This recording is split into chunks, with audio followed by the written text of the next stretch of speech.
After pressing my seam allowance toward the top of my waistband, I'm going to go ahead and trim some of my seam allowance using a couple different techniques. So you can choose which one.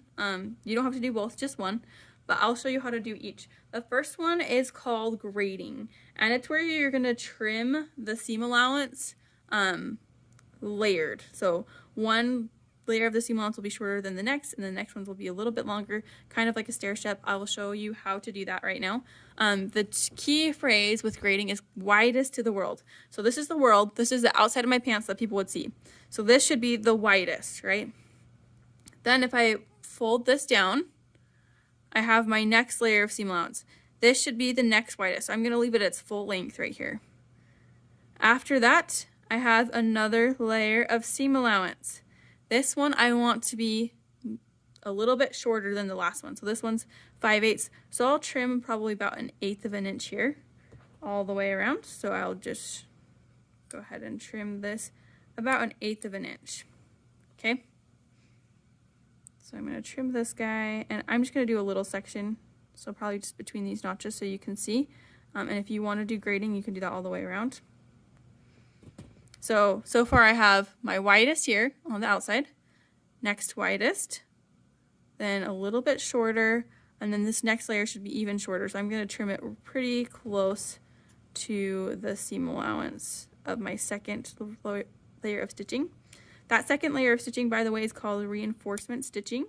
Whenever you sew a second layer of stitching to make a seam stronger, you're doing what's called a reinforcement stitch. So that's one of the ways we can do a reinforcement stitch, is to stitch a second layer. So we're learning a few techniques here. So I've trimmed just that little section between the notches, and hopefully you can get an idea. I'm not going to do the whole thing because that would just take too long to do in a video. But I just trim this even more, and then I'm going to trim that guy too. So if you look on the outside here, and I'll zoom in a little bit so you can see, the basic idea is this is the world. So my widest stuff is on the world. Next layer should be a little bit shorter, but still the next widest. Then under that we have a slightly shorter layer, and behind that we have an even shorter layer. So every layer gets a little bit shorter. The widest is out to the world, and that just kind of helps helps that bulk lay a little bit flatter because it's more gradual. It's not just a drop off. It's not like 4 layers and then all of a sudden just 2 layers or something like that. So it just makes it a little more gradual, and that's called grading. The other thing you can do, and I'll do this on this other side, is called trimming. And trimming means you're just going to cut it evenly. So I'm just going to go about 1/8 of an inch over from my